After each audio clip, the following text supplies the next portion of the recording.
वसुदेवसुतं देवं कंसचाणूरमर्दनं देवकी परमानन्दं कृष्णं वन्दे जगद्गुरुं। सर्वोपनिषदो गावो दुग्धा गोपालनन्दनः पार्थो वत्स सुधीर्भोक्तः दुग्धं गीतामृतं महत्। बोलिए कृष्ण कन्हैया लाल की जय। अकारण करण करुणावतार भक्तवांछा कल्पतरु पीताम्बरधारी श्री श्याम सुंदर, जिनकी असीम कृपा से आप और हम समय समय पर श्रीमद् भगवत गीता का श्रवण पाठन निधिध्यासन करते रहते हैं। श्रीमद् भगवत गीता हमारे जीवन को दिशा प्रदान करने का सर्वोत्तम ग्रंथ है। हमारे जीवन में नाना प्रकार की समस्याएं आती रहती हैं। हमारे जीवन में नाना प्रकार की समस्याएं आती रहती हैं। हम उन समस्याओं से किस प्रकार अपने आप को मुक्त करें। और जहां तक आज के परिप्रेक्ष्य में बात करें तो आजकल एक वायरस जो हमारे भारत में चल रहा है, भारत ही क्या अभी तो संपूर्ण विश्व में चल रहा है, उससे लोग बहुत पीड़ित और परेशान। भगवान की शरण में रहें। श्रीमद् भगवत गीता में बताए हुए आहार विहार का उपयोग करें। हमारा जीवन अच्छा हो जाएगा। जब से हम लोगों ने अपने जीवन में आहार विहार संयम नियम को थोड़ा कम कर दिया है, पाश्चात्य सभ्यता को थोड़ा अपना लिया है, प्रातः काल जल्दी उठना, रात्रि में जल्दी सो जाना, अच्छा अपने घर का बना हुआ सात्विक सुपाच्य भोजन करना, बाजार का ज्यादा भोजन ना करना, प्रदूषित वायु, प्रदूषित भोजन, प्रदूषित मानसिकता से बच जाना, ये सब कार्य यदि हम करते रहेंगे तो हम जीवन में कम से कम बीमार पड़े। और प्रबल प्रारब्ध यदि है और मृत्यु को आना ही है तो उसे कोई रोक नहीं पाए। इसलिए हम अपने कर्तव्य का पालन करते चलें, अपने नियम अपने धर्म का पालन करते चलें। आगे जो कुछ भी होना है, एक तो हमारे प्रारब्ध से और दूसरा बिहारी जी की कृपा से। तो आइए हम लोग श्रीमद् भगवत गीता के प्रथम अध्याय के 8वें श्लोक पर चर्चा करते हैं। उससे पहले हम और आप मिलकर के उसका पाठ करते हैं। श्रीमद् भगवत गीता में ऐसा लिखा हुआ है। यदि आपके पास पुस्तक हो तो अपने हाथ में रख लें, क्योंकि पुस्तक को साथ में रखने से आपको अपने ज्ञानी होने का अभिमान नहीं रहता। यदि आपको याद हो तो हमारे साथ साथ दोहराएं, और यदि याद ना हो तो आप सुनकर के इसे दोहरा सकते हैं। श्रुति परंपरा में पहले भी इसी प्रकार हम लोगों ने ज्ञान को सीखने का प्रयास किया था। आचार्य महर्षि ऋषियों संतों ने सदैव अपने शिष्यों को भक्तों को सुना सुना करके ऐसा याद करवा दिया था। ये वेदवाणी, ये सुनते ही बार बार उच्चारण करते ही सहज याद हो जाती है। एक बार हम बोले और एक बार आप उच्चारण करें। भवान भीष्मश्च कर्णश्च, भवान भीष्मश्च कर्णश्च, कृपश्च समितिञ्जयः, कृपश्च समितिञ्जयः, अश्वत्थामा विकर्णश्च, अश्वत्थामा विकर्णश्च, सौमदत्तिस्तथैव च, सौमदत्तिस्तथैव च। आज के परिप्रेक्ष्य में श्रीमद् भगवत गीता एक उत्तम ग्रंथ के रूप में है, जिसे हर व्यक्ति को अपने जीवन में धारण करना चाहिए। धर्म को धारण किया जाता है, आचरण को धारण किया जाता है, और यहाँ प्रत्येक प्राणी, प्रत्येक चरित्र प्रत्येक पात्र श्रीमद् भगवद गीता में अपने आप में कुछ न कुछ संदेश देता है। जैसे कि हम लोगों ने पिछले श्लोक में चर्चा किया था कि द्वैत का प्रतीक द्रोणाचार्य, ये जो भी आचरण करते हैं उस आचरण में द्वैत मुखरित होता है, प्रकट होता है। तो हमें अपने जीवन में द्वैत और अद्वैत, ये दो शब्दों पे जब चर्चा हो तो द्रोणाचार्य को द्वैतवाद माना गया, इनके भीतर द्वैत है। और आज के श्लोक में जो चर्चा है वहां भगवान भीष्मश्च, भीष्म पितामह की चर्चा करें। श्रीमद् भगवद गीता का हम लोग दर्शन करें तो श्रीमद् भगवद गीता में भीष्म पितामह सबसे अंत तक, कौरव पक्ष में सबसे अंत तक वह जीवित रहते हैं। कौरव जो कहते हैं कुरु कुरु, वह करो जो तुम्हारे मन में है। जो धर्म के कार्य को जानते हुए भी उनका साथ ना दे सके और अधर्म होते हुए भी सामने देखे मौन रहे, उसको भीष्म कहा जाता है। भीष्म अर्थात ब्रह्म, स्मृत भ्रंशाल बुद्धनाशा और बुद्धिनाशो भ्रंश। भगवान कहते हैं कि यदि भ्रम हो जाए तो वह जीवन के अंत तक जाता नहीं है। ये भीष्म पितामह महाभारत काल में भ्रम की उपाधि दी है। यह भ्रमित अंत तक बुद्धि हमारी भ्रमित रहती, यह करें या ना करें, यह करें या ना करें, तो यह अंत तक जीवित भी रहता है भ्रम। और यदि इसे हमें निर्मूल करना है भ्रम को, तो हमें अपनी बुद्धि को भगवान के चरणों में समर्पित करना होता है। यदि हम भगवान के चरणों में यह बुद्धि समर्पित कर दें तो हमारा जीवन और श्रेष्ठ हो सकता है। सरसैया पर विराजमान फिर भी जीवित।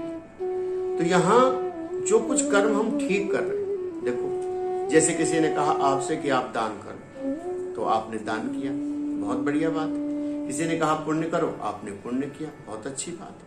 लेकिन जहां आपसे कोई श्रेष्ठ कर्म को कहे या श्रेष्ठ कर्म करना हो और आपकी मैत्री, आपका दोस्ताना, आपका संग किसी ऐसे व्यक्ति के साथ हो कि जिसके प्रभाव से आप धर्म का काम न कर सके। कभी कभी ऐसा होता है कि आप जानते हो कि ये काम ठीक है और ये काम गलत है, लेकिन गलत वाले के काम को साथ देना पड़ता है, इसलिए क्योंकि वह आपका जानने वाला है, मित्र है, सगा संबंधी। तो कभी कभी आप जानते हो कि ठीक नहीं है, फिर भी उसका साथ देना पड़ता है। तो ऐसे कर्म को विजातीय कर्म कहा है। तो जो लोग विजातीय कर्म करते, जानते हैं कि ये अन्यायी है, पापी है, और फिर भी वो उसी का साथ देते हैं।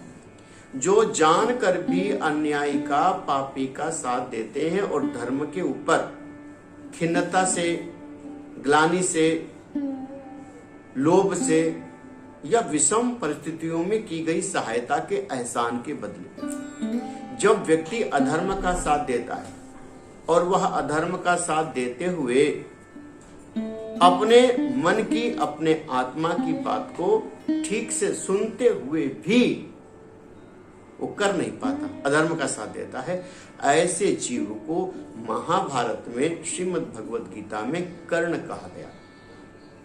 तो वह कर्ण की उपाधि है। श्रीमद् भगवद गीता में सबसे पहले सेनाओं की स्थिति को बताया गया है कि सेना कौन कहां पर, कौन सा व्यक्ति कहां पर क्या कर रहा है। संजय यही सारी बात को बताया। हमारे जीवन में कभी कभी ऐसा होता है कि हम भी धर्म को छोड़कर अधर्म का काम हो रहा होता है और किसी मजबूरी से हम चुप रहते हैं, और जब हम उस मजबूरी से चुप रहते हैं तो आप समझ लेना कि आप भी कर्ण हैं। तो साधन रूपी हमें शरीर मिला और इस शरीर से हमें सजातीय और विजातीय दोनों प्रकार की बातों का ध्यान रखना है। हमें क्या करना है और क्या नहीं करना है, क्योंकि श्रीमद् भगवद गीता के 8वें श्लोक में जो तृतीय शब्द का प्रयोग किया गया है, भवान भीष्मश्च कर्णश्च, और फिर शब्द आया है कृपश्च, कृपाचार्य। तो कृपाचार्य बड़े अच्छे हैं, साधन सिद्ध पुरुष हैं, पर जब यह युद्ध क्षेत्र में है तो इन्होंने साधना करते करते, कर्म करते करते कुछ दया का काम किया।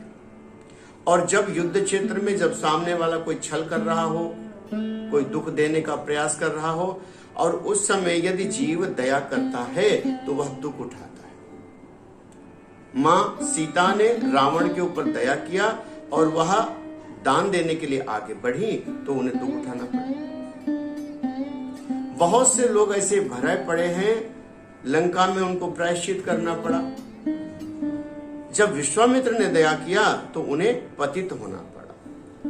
महर्षि पतंजलि यह बात समझाते हैं कि ते समाधाव अपसर्गाः व्युत्थाने सिद्धया, कि जो लोग अपने सिद्धि काल में कुछ उनके पास ताकत प्रकट होती है, कुछ सिद्धियां प्रकट हो जाती हैं, तो जैसे वो सिद्धियां प्रकट होती है, उन सिद्धियों को कैवल्य प्राप्ति के लिए या समाधि प्राप्त करने के लिए वो सबसे बड़ी सिद्धियां विघ्न है। जैसे आप कुछ अच्छा काम करने जा रहे हैं, आपने सोचा हम भंडारा कर दें, और आप अपनी गाढ़ी कमाई का भंडारा करने जा रहे हैं। उसी समय कोई ऐसा सेठ आता है जिसने बुरे कर्मों से खूब धन अर्जन किया, ये सिद्धि है।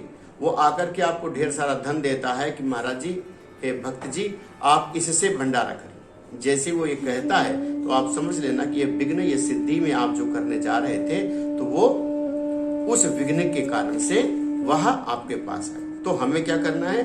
अपने साधन से, अपने बल से, अपनी शक्तियों से। संतों ने बताया, रामचरितमानस में ऐसे लिखा है कि छोरत ग्रंथि जानि खगराया, विघ्न अनेक करई तब। जैसे ही माया अनेक विघ्न करती है, रिद्धियां प्रदान करती है, सिद्धियां प्रदान करती है, तो ऐसी अवस्था काल में हमें अपने साधन को, हमें अपने शरीर को, अपने विवेक से, कभी कभी हम लोग क्या करते हैं कि विवेक दूसरे का उपयोग कर लेते हैं, कभी कभी विवेक दूसरे का ले लेते हैं। अब दूसरे से जब आप राय लेंगे तो घटना क्या घटेगी? अगर आपको दूसरे से राय लेना पड़े तो जब दूसरा व्यक्ति अगर आपका हितैषी कम होगा और स्वार्थी ज्यादा होगा तो घटना क्या घटेगी? घटना यह घटेगी कि वह जो कुछ भी राय देगा उसमें अपना स्वार्थ मिला देगा। जैसे किसी को कुछ चीज की आवश्यकता है और आपने राय लिया कि हम ऐसा काम करना चाहते हैं, तो वह राय तो वही देगा, लेकिन ऐसा राय देगा जिससे उसका भी थोड़ा बहुत काम बन जाए। क्योंकि ऐसा लिखा है कि जब आप धर्म क्षेत्र पर चलेंगे, सिद्धि के काम करेंगे। अब सुबह सुबह 2 साधकों का टेलीफोन आया कि गुरुजी हमारे ध्यान में कुछ विघ्न पड़ रहा है। तो हमने कहा अच्छा। तो फिर उन लोगों ने ध्यान की कक्षा में पुनः एक बार अपने को मांजा, ऐसे कह सकते हैं। जो हमारे भीतर विकृतियां आ जाती हैं, समाज में रहते रहते, संसार में रहते रहते जो विकृतियां आ जाती हैं, उनको कई बार हमें ठीक कर लेना चाहिए। तो जैसे ही साधक अपने इकट्ठी की हुई ऊर्जा को ऐसी जगह पर उपयोग कर लेता है जहां नहीं करना चाहिए। आपने अभी अभी ध्यान से ऊर्जा एकत्र किया, जब से ऊर्जा एकत्र किया, और कहीं पर मृतक सूतक लगा हुआ है और आप वह साधना की शक्ति लेकर मृतक सूतक में चले, या कुछ लोग जुआ खेल रहे हैं, शराब पी रहे हैं, वहां पर आप चले गए और आपने वहां पर अधिक समय व्यतीत किया, तो क्या होगा? हमारी जो ऊर्जा है, हमारा जो मन है, हमारे जो संस्कार है, वो बाधित हो जाते हैं। हमारे भजन चिंतन का क्रम अवरुद्ध हो जाता है कि रिद्धि सिद्धि प्रेरहु बहु भाई, बुद्धि लोभ दिखावई भाई। बुद्धि को यही लोभ आता है जब आप भजन करने जाते हो। क्या सोचते हैं? आज तो पूजा की ही थी, कल भी की थी, अब कल थोड़ा आलस कर रहे।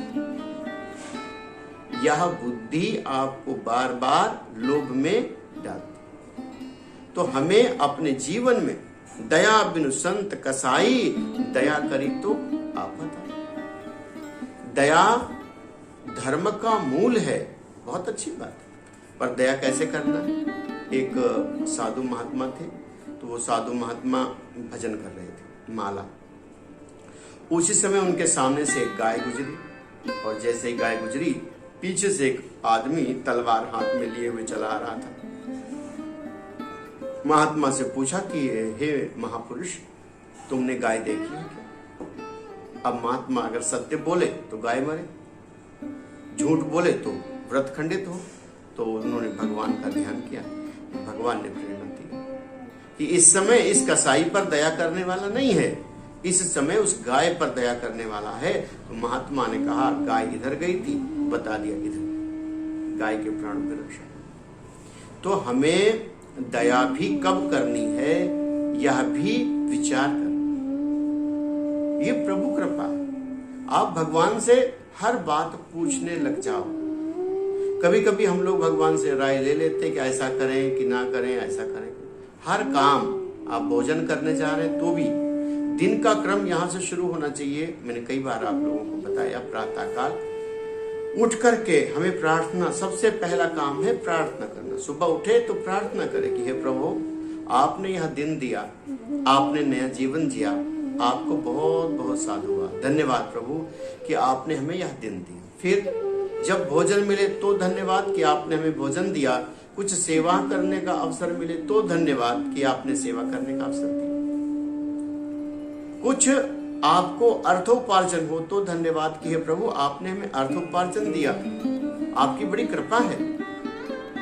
जो कुछ भी हम करें प्रति घंटे प्रति पल उस ईश्वर को धन्यवाद देते रहे कि हे भगवान आपका बहुत बहुत साधुवाद, धन्यवाद जो आपने हमें इतना दिया।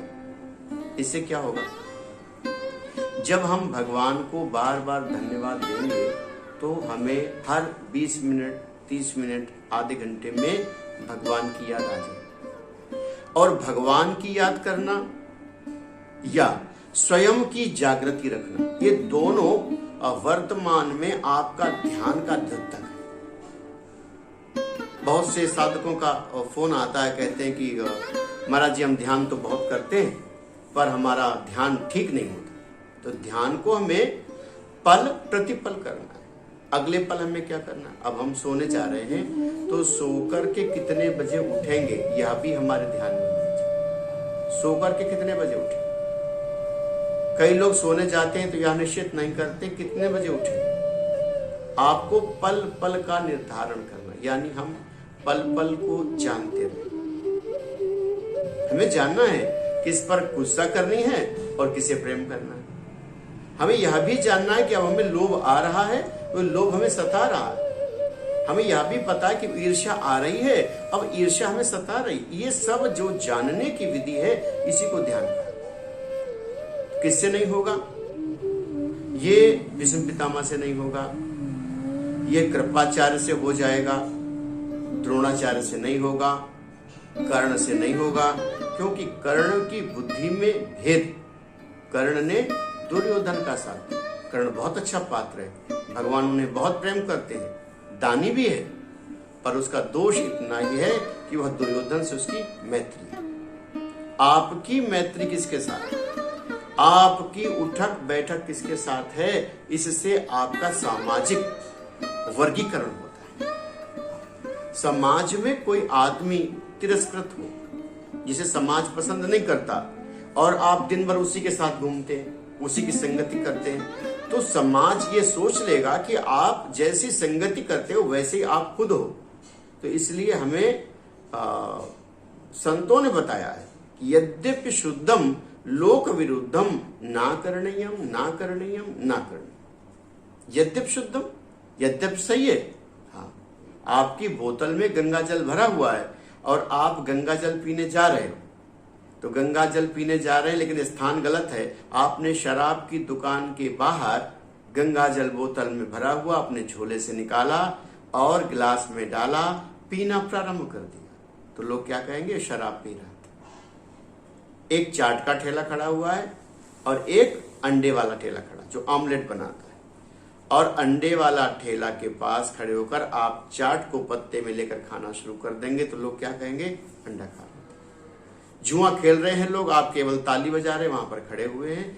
जब पुलिस आएगी तो वो तो सब भाग जाएंगे, आपको पकड़ कर ले जाएंगे। यद्यपि शुद्धम, यद्यपि आप ठीक हैं, दो भाई बहन बाजार में मोटरसाइकिल पर जा रहे हैं और यदि पहचान पत्र नहीं है तो पुलिस और समाज के लोग जो नहीं जानते वह उन्हें अवशिष्ट, अशिष्ट कह सकते हैं, भ्रष्ट कह सकते हैं, नालायक कह सकते हैं। यद्यपि शुद्धम लोक विरुद्धम ना करणीयम ना करणीयम ना करणीयम। कर्ण ने बहुत अच्छा काम किया, दान किया, सेवा किया, लेकिन दुर्योधन का साथ नहीं देना चाहिए था जो उसने दिया। इस कारण से बहुत ज्यादा उनका यश न हो पाया क्योंकि उन्होंने अधर्म का साथ दिया। हमें भी अपने जीवन में बहुत अच्छे काम हम करें, जरूरी नहीं बहुत ही अच्छे काम करें, लेकिन यदि जितने भी हम काम करते हैं तो उनमें हमें अपनी व्यवस्था को, अपनी अवस्था को, अपने स्थान का ध्यान रखना है। देखो, जब साधक साधना करता है, अभी हमारे पास एक खबर आई थी कि महाराज जी हम एक जगह गए और जाने पर एक आदमी बीमार था और उसके पास हम बैठे और 2 दिन रहे और वो ठीक हो गया। साधक जहां से गुजरता है वहां के रोगी अपने आप ठीक होना प्रारंभ करते हैं। उनकी ऊर्जा ही ऐसी। साधक की साधना से रोगी का रोग दूर होता है, साधक की साधना से निर्धन धनवान हो जाता है, साधक की साधना से वैरी का वैर समाप्त होता है। लेकिन यदि वह इसमें फंस गया, इसको माया कहा गया, यदि साधक ने देखा कि मैं इसके पास गया और इसका रोग ठीक हो गया और अंदर से प्रफुल्लित हुआ कि मैं तो सिद्ध हो गया, बस ये पतन का मार्ग है। जैसे ही वह रोगी ठीक हुआ, उसके ठीक होने से रिद्धि सिद्धि प्रेरक बहु भाई, ये माया है।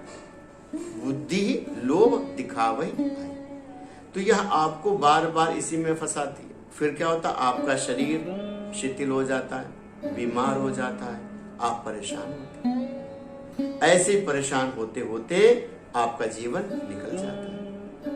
तो हमें क्या करना है? हमें यह काम करना है कि हमें अपने जीवन में बुद्धि कितना भी लोग दिखाए, समाज के लोग कितना भी प्रताड़ित करें, समझाएं, कभी कभी दबाव पड़ जाता ना, ऐसा करना पड़ेगा, ऐसा करना, वह स्थान छोड़ देना चाहिए। वह स्थान छोड़ देना चाहिए, उस स्थान पर नहीं रहना चाहिए। जहां तक हो सके किसी के दबाव में भी अधर्म ना करो। सत्य बोलने का साहस ना हो तो वह स्थान आप छोड़ दें।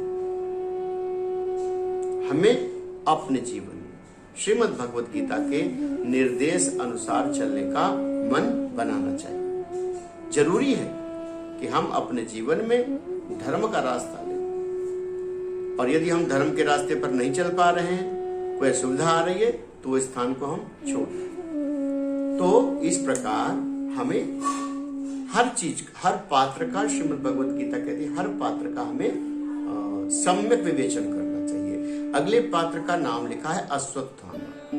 तो अश्वत्थामा यह आसक्ति है। आसक्ति कैसे कि जब क्या पिता पुत्र की आसक्ति है, कार्यों की आसक्ति है, भावनाओं की आसक्ति है।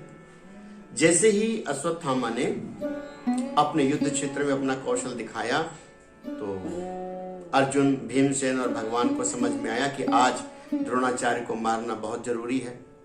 जैसे द्रोणाचार्य को मारने के लिए मन बनाया कैसे मारा जाए, कैसे ना मारा जाए, तो ये हुआ कि वहां पर एक हाथी है जिसका नाम अश्वत्थामा है। तो सबके मत से वो अश्वत्थामा हाथी को मार दिया गया। जैसे ही मारा गया तो शब्द क्या किया, अश्वत्थामा मरो, नरो वा कुंजरो वा, वो तो बात की आपको पता ही है। तो जैसे ही शब्द सुना तो द्रोणाचार्य जो द्वैत में थे, शब्द सुना तो उनका शरीर शिथिल हो गया, धनुष हाथ से गिर गया, शिथिल हो गए। भीम ने हाथी को मार डाला, लेकिन यह पता न चल पाया, तो उसी समय द्रोणाचार्य मारे। द्रोणाचार्य यह आसक्ति, पुत्र की आसक्ति में द्रोणाचार्य ने समझा कि अब तो मेरा बेटा रहा नहीं इतना शक्तिशाली, लेकिन यदि उनका विवेक जागृत रहता, उन्हें पता था कि अश्वत्थामा को कोई मार नहीं सकता। यह विश्वास जब कम हो गया, द्वैत का भाव आ गया, अद्वैत का भाव नहीं आया, न भगवान में विश्वास गया और न नारायण में विश्वास गया। तो जब ऐसा होता है तो व्यक्ति चिंतन उसका बदल जाता है, और जैसे चिंतन बदला उसका पतन प्रारंभ हो जाता है। तो इसमें हमें क्या करना चाहिए कि कहे कौन रहा है, क्या बात आ रही है, साधु संत आपसे कहें,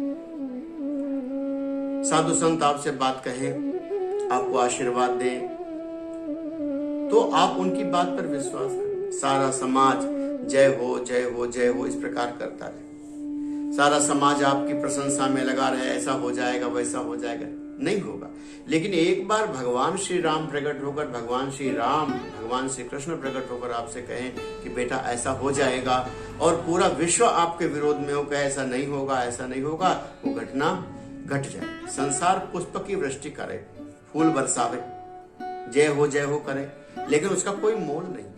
एक बार भगवान आपका अंतर मन, आपकी विशुद्ध चेतना, आपका साधक शरीर, जो आप साधना करते हैं। कई बार आप लोगों का टेलीफोन आता है कि हम साधना कर रहे थे, साधना करते करते ऐसा मालूम हुआ कि हमारा शरीर है ही नहीं, हमारा मन भी नहीं है, और ऐसा लगता है कि बहुत गहरे में हम चलते चले जा रहे हैं।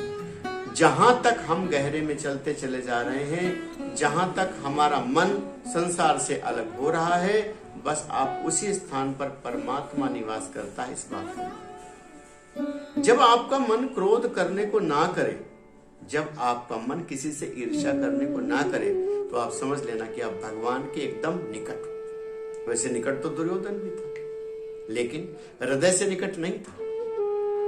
हृदय से निकट अर्जुन थे, थोड़ा कायर था, थोड़ा डरपोक था, थोड़ा भोगी था, लेकिन भगवान के पास था।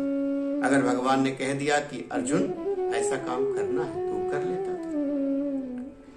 तो ऐसे ही जब हम भगवान को और स्वयं को जानकर इस प्रकार का काम कर लेंगे, तो हमारे जीवन में कोई दुख, कोई संताप नहीं रह जाए। इस प्रकार हम रोज नित्य अपना काम करते रहें, कि इस प्रकार से हमारा जीवन हो कि हम श्रीमद् भगवद गीता, रामचरितमानस, अश्वत्थामा, विकर्णश्च, सौमदित्यश्च, ये सोमदित्य जो है, ये भी एक ऐसा प्राणी है जो वहां जाकर के सोमदत्त जो है सारी सेनाओं को संचालन करने में उनका भी सम्यक योगदान रहा।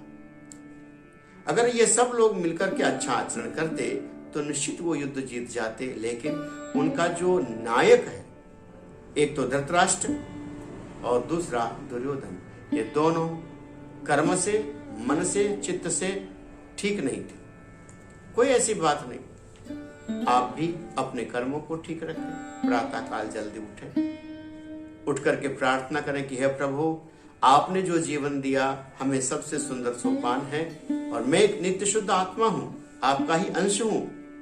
ममैवांशो जीवलोके जीव भूता सनातना, और हमसे भूल कैसे हो सकती। बस भगवान से बार बार कहे, प्रभु हमसे भूल कैसे हो सकती है। परमात्मा आपके ऊपर कृपा दृष्टि देंगे, आपको भी पाप करने का मन नहीं होगा, आपका जीवन उत्तम हो जाए। बस ऐसे ही हमें अपनी जिंदगी को संवारना है, अच्छा करना है। हम अपने सभी यजमानों को, सभी सेवा करने वालों को बहुत बहुत आशीर्वाद देते हैं। आज का श्लोक हम सब भक्तों को समर्पित करते हैं। अवध सेवा संकल्प समिति एक बार फिर हमारे साथ खड़ी हुई है। जिनके सभी सदस्यों ने आज के श्लोक के लिए कहा था, उनको खूब खूब आशीर्वाद। और ऐसे विपरीत स्थिति में जब आज पूरा लखनऊ, पूरा उत्तर प्रदेश, पूरा भारत इस महामारी से पीड़ित है, ऐसे में आप अपने को संभालें, गुनगुना पानी पीते रहें, भाप लेते रहें, और जिन्होंने वैक्सीनेशन कराया है वो लोग अपने को कुछ दिन, जब तक उनका इम्यून सिस्टम, इम्यूनिटी डेवलप होती है, तब तक थोड़ा सा अपने को सावधानी पूर्वक रखें। यही आप लोगों से निवेदन है। सब लोगों के लिए हमारा खूब खूब स्नेह, आशीर्वाद, प्रेम और खूब खूब आशीर्वाद। आप लोग जहां भी रहें स्वस्थ रहें, इसी शुभकामना के साथ हम 9वें श्लोक के साथ आप लोगों के साथ आएंगे और फिर आपके साथ चर्चा करेंगे। आज के लिए इतना ही। श्री राधे।